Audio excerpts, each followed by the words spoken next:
नमस्कार दोस्तों, मैं आपका दोस्त तीस कुमार एक बार फिर से हाजिर हूँ। दोस्तों, आज इस वीडियो में हम देश के 4 बड़े प्राइवेट बैंकों को कंपेयर करेंगे। इस टॉपिक का सुझाव हमें प्रदीप जी और विवेक जी ने दिया था।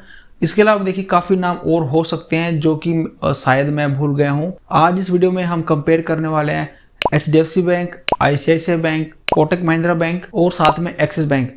तो इन चारों ही बैंकों को हम डिफरेंट पैरामीटर पे कंपेयर करेंगे और जिन भी रेशो की बात हम यहाँ पे करेंगे उनको देखिए मैं बिल्कुल सिंपल तरीके से समझाऊंगा आपको, जिससे आप भी बैंकों को बड़े आसानी से एनालिसिस कर पाओगे। मैं आपको यहाँ पे एक बेसिक इन्फॉर्मेशन देना चाहूँगा कि आरबीआई ने देखिए 3 बैंकों को टू बिग टू फेल की लिस्ट में डाला, यानी कि ये जो 3 बैंक है जो कि है SBI, HDFC बैंक और ICICI बैंक, इन तीनों को टू बिग टू फेल की लिस्ट में डाला। यानी कि ये 3 जो बैंक हैं इनका देखिए जो कि फेल होना यानी कि डिफॉल्ट करना काफ़ी मुश्किल है। अब हम इन चारों बैंकों को कंपेयर करते हैं। तो सबसे पहले हम देखते हैं इन चारों बैंकों की मार्केट कैप। HDFC बैंक की मार्केट कैप है 8,29,958 करोड़, ICICI बैंक की मार्केट कैप है 6,05,910 करोड़, कोटक महिंद्रा बैंक की मार्केट कैप है 3,72,705 करोड़ और वहीं पे एक्सिस बैंक की मार्केट कैप है 2,32,703 करोड़।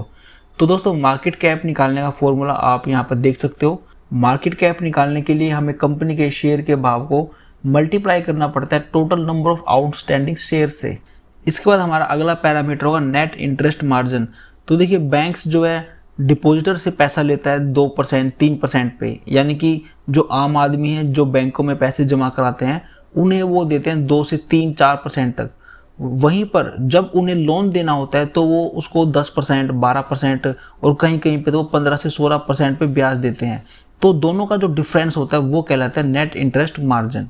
HDFC बैंक का NIM है 4%, ICICI बैंक का 3.6%, कोटक का 4.6 सबसे अच्छा है और वहीं एक्सिस बैंक का 3.6%। तो यहाँ पर हम नंबर देते हैं HDFC बैंक को 3, ICICI बैंक को मिलते हैं 2 पॉइंट, कोटक को मिलते हैं 4 और दोस्तों यहाँ पर एक टाई है एक्सिस बैंक और ICICI बैंक के बीच में। तो दोनों को यहाँ पर मैंने 2-2 पॉइंट दिए हैं।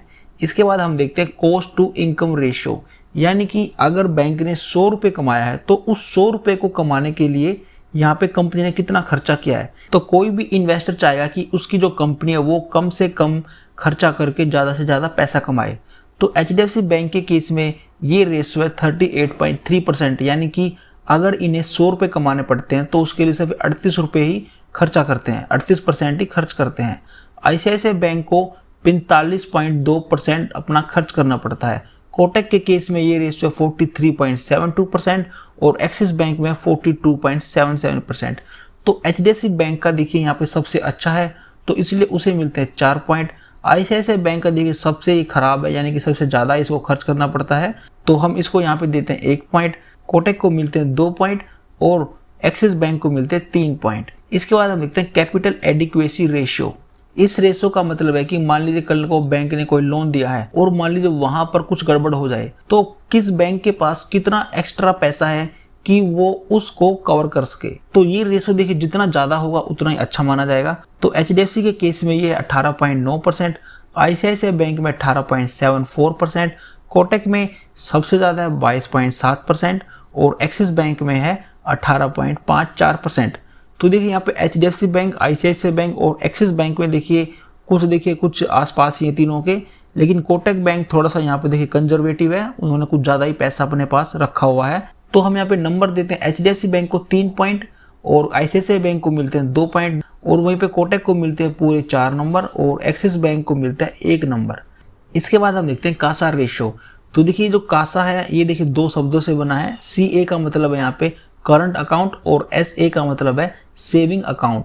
बैंक्स के लिए रॉ मेटेरियल माना जाता है पैसा। तो देखिए अगर किसी बैंक का कासा रेशो काफ़ी ज़्यादा है तो देखिए वो काफ़ी अच्छा माना जाता है। क्यों? क्योंकि बैंक करंट अकाउंट पे तो हमें 0% ब्याज देते हैं, जबकि सेविंग अकाउंट पे हमें 3 से 4% का ब्याज देते हैं, जबकि हमारे उसी पैसे को यूज़ करके वो वापस हमें ही 15 से 16% पे ब्याज पे दे देते हैं। तो देखिए HDFC बैंक का कासा रेशो है 48.16%, ICICI बैंक का 45.8%, कोटक का है 58.1% और वहीं एक्सिस बैंक का है 43%। तो यहाँ पे HDFC बैंक को मिलते हैं 3, ICICI को मिलते हैं 2 और कोटक महिंद्रा बैंक को मिलते हैं 4 पॉइंट और एक्सिस को मिलता है 1 पॉइंट। इसके बाद हम बात करते हैं ग्रोस NPA और नेट NPA। तो सबसे पहले हम समझते हैं व्हाट इज NPA। तो देखिए NPA का फुल फॉर्म है नॉन परफॉर्मिंग एसेट्स। तो देखिए बैंक ने आपको लोन दिया था ये समझ के कि उन्हें यहाँ से कमाई होगी, लेकिन अगर आप उस लोन को चुकाते ही नहीं हो तो वो बैंकों के लिए बन जाता है एनपीए, यानी कि वो कर्ज जिसके आने की अब उम्मीद नहीं हो या वो कर्ज जो उनका अब डूब गया हो, तो उसे हम कहते हैं एनपीए। तो देखिए ग्रोस एनपीए एचडीएफसी बैंक का है 1.17%, वहीं पे आईसीआईसीआई बैंक का है 3.41%, कोटक का है 2.24% और वहीं एक्सिस बैंक का है 2.76%। इसके बाद एचडीएफसी बैंक का नेट एनपीए 0.32, आईसीआईसीआई बैंक का 0.7, कोटक का 0.62 और वहीं एक्सिस बैंक का 0.64। तो देखिए यहाँ पे सबसे जो बेस्ट कॉम्बिनेशन है या फिर सबसे जो पैसा कम डूबता है वो है एचडीएफसी बैंक का, तो इसलिए हम उसे देते हैं 4 पॉइंट, आईसीआईसीआई बैंक को देते हैं 1 पॉइंट, कोटक को देते हैं 3 और वहीं एक्सिस को देते हैं 2 पॉइंट। इसके बाद हम देखते हैं रिटर्न ऑन इक्विटी, यानी कि जिन जिन इन्वेस्टर ने इन बैंकों में पैसा लगाया है तो अब ये बैंक्स उन्हें रिटर्न कितना वापस देते हैं अपने शेयर होल्डर को। तो एचडीएफसी के केस में ये 16.6%, आईसीआईसीआई में 14.8, कोटक के अंदर है 13.3, एक्सिस के अंदर है 12.7%। तो एचडीएफसी बैंक को मिलते हैं 4 पॉइंट, आईसीआईसीआई को मिलते हैं 3, कोटक को 2 और एक्सिस बैंक को मिलता है 1 पॉइंट। इसके बाद हम देखते हैं प्राइस टू बुक वैल्यू। देखिए प्राइस टू बुक वैल्यू यहाँ पर काफी मायने रखता है बैंक के केस में। इससे हमें पता लगता है कि कंपनी के जो शेयर का भाव है अपनी बुक वैल्यू के मुकाबले कहाँ पर चल रहा है, यानी कि कौन सी कंपनी सस्ते और महंगे वैल्यूएशन पर इस समय ट्रेड कर रही है। तो एचडीएफसी बैंक का प्राइस टू बुक वैल्यू है 3.35, आईसीआईसीआई का है 3.33, कोटक का है 3.85 और वहीं एक्सिस का है 1.97। तो यहाँ पर हम एचडीएफसी बैंक को देते हैं 2 पॉइंट, आईसीआईसीआई को मिलता है 3। अगेन यहाँ पे आईसीआईसीआई और एचडीएफसी के केस में देखिए काफी कम मामूल सा डिफरेंस है, फिर भी देखिए जो ज्यादा है तो हमने उसको नंबर ज्यादा ही दिए हैं। कोटक को मिलता है 1 पॉइंट क्योंकि उसका देखिए सबसे ज्यादा है प्राइस टू बुक वैल्यू, और एक्सिस बैंक का है 4 पॉइंट, वो सबसे अभी कम वैल्यूएशन पर भी ट्रेड कर रहा है। हमने यहाँ पे एक्सिस बैंक को दिए 4 पॉइंट और कोटक को दिए 1 पॉइंट। तो यहाँ पे मैं एक बात क्लियर कर दूं कि इसका मतलब बिल्कुल भी नहीं है कि एक्सिस बैंक बहुत ही अच्छा है और कोटक बैंक खराब है। इसके बाद हम देखते हैं रिटर्न ऑन एसेट्स, यानी कि बैंकों के पास जो एसेट्स हैं ये उनसे कितना पैसा कमा पाते हैं। तो इससे हमें पता लगता है कि बैंक का जो मैनेजमेंट है वो कितने अच्छे ढंग से काम कर रहा है। तो एचडीएफसी बैंक का रिटर्न ऑन एसेट्स है 1.94%, आईसीआईसीआई का 1.6%, कोटक का 2.35 और वहीं एक्सिस बैंक का है 1.29%। तो देखिए यहाँ पे एचडीएफसी बैंक को हमने दिए 3 पॉइंट, आईसीआईसीआई को 2, कोटक को सबसे ज़्यादा 4 पॉइंट और वहीं पे एक्सिस को मिलते हैं 1 पॉइंट। जब भी हम किसी कंपनी में लंबे समय के लिए निवेश करते हैं और अगर हमें साथ में वहाँ से डिविडेंड भी मिलता रहे तो देखिए तो फिर सोने पे सुहागा माना जाता है। तो यहाँ पर हम देखते हैं एचडीएफसी बैंक के केस में डिविडेंड यील्ड है 1.04%, आईसीआईसीआई में 0.57, कोटक में 0.06 और वहीं पे एक्सिस में 0.13।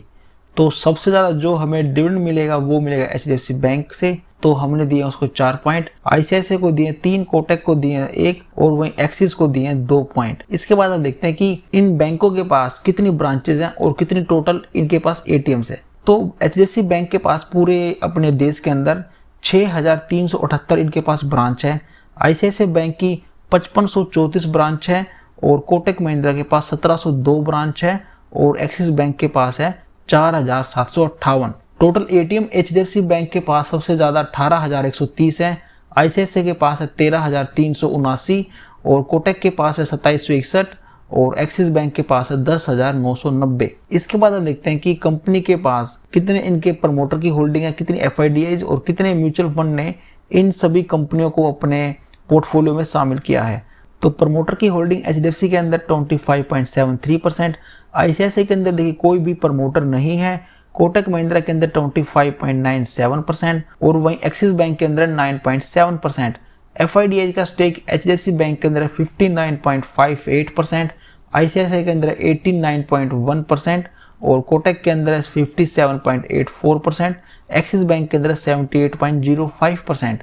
एचडीएफसी बैंक को 507 म्यूचुअल फंड स्कीम्स ने अपने पोर्टफोलियो में शामिल किया है, वही आईसीआईसीआई बैंक को 85 ने, कोटक को 36 ने और वही एक्सिस बैंक को 36 म्यूचुअल फंड स्कीम्स ने अपने पोर्टफोलियो में शामिल किया है। तो देखिए यहाँ पे सबका फेवरेट है एचडीएफसी बैंक। इसके बाद हम देखते हैं कि अगर आपने 1 लाख रुपए लगा के छोड़ दिया 10 साल पहले इन चारों ही कंपनियों में, तो आज हमारी उस 1 लाख की कीमत कितनी होती। तो एचडीएफसी बैंक में आपके 1 लाख बन जाते हैं 4,81,000, वहीं सेम अमाउंट बनती ICICI बैंक में भी, और कोटक के अंदर आपके बनते 6,19,000 रुपए, और वहीं एक्सिस बैंक के अंदर आपके बनते आज 3,39,000 रुपए। इसके बाद दोस्तों हम देखते हैं हमारा फाइनल स्कोर। तो देखिए जो 4th रैंक पे है उसको टोटल पॉइंट मिले 17, उसका नाम है एक्सिस बैंक। तीसरी रैंक वाले को मिले 19 पॉइंट, उसका नाम है ICICI बैंक। रैंक 2 पे है 25 पॉइंट के साथ कोटक, और टॉप पे है HDFC बैंक।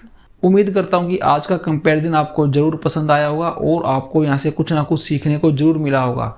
तो दोस्तों अगर आपको ये वीडियो अच्छी लगी तो प्लीज़ लाइक कर देना। चैनल पर अगर आप पहली बार आए हो तो इसे आप सब्सक्राइब करके जा सकते हो, क्योंकि इसी तरह के कंटेंट मैं बनाता रहता हूँ। तो दोस्तों अब मैं आपसे मिलता हूँ नेक्स्ट वीडियो में, तब तक के लिए टेक केयर, जय हिंद।